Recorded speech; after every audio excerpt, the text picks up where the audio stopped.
sir, talking about your expulsion, because it happened in August 2019, post the abrogation of Article 370, and you became the first Indian head of mission to be expelled from Pakistan.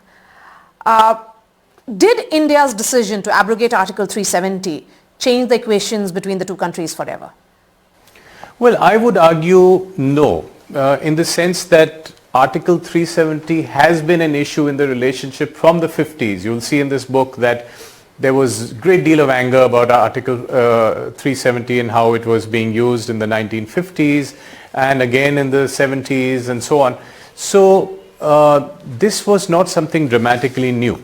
And what India was changing was only something internal and not the sort of borders with Pakistan. So I think what was different was that Pakistan didn't quite craft the right diplomatic response for its own benefit. The government of Imran Khan there reacted so harshly that it couldn't find a way of getting off that tiger and then backing down, because from what we understood, and I try to illustrate that in the book, is there was a gulf between the way the civilians were dealing with the situation and the army. And in diplomacy, you don't shut doors completely. You keep them half open. You might want to go back. Yes, I'm going to go back to massacres in Mumbai. And there is a paragraph, sir, where you talk about how, India's foreign minister then, Pranab Mukherjee, had expelled his counterpart.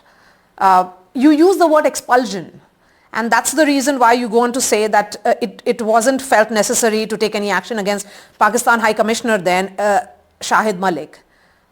I mean, this would be unprecedented for Indian foreign minister to expel his counterpart. What really happened? Well, I use the word playfully. Technically, that wasn't an expulsion. He wasn't an accredited diplomat in India. But the point is that he was a visiting foreign minister and his counterpart was politely asking him to leave, saying not much purpose will be served by your staying here.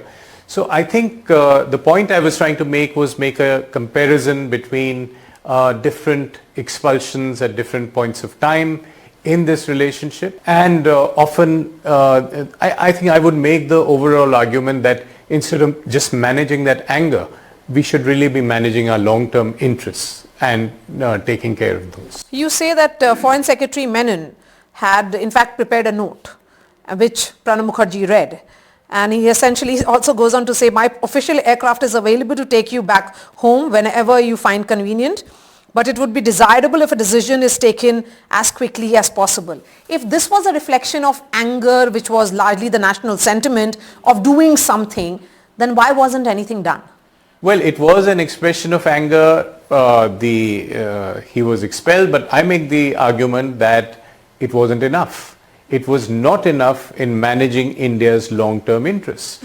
It was great optics. It was an expression of, some kind of disapproval, dismay, but it was not enough to take care of India's interests, to act as a deterrent for future Mumbai-like attacks to happen in India.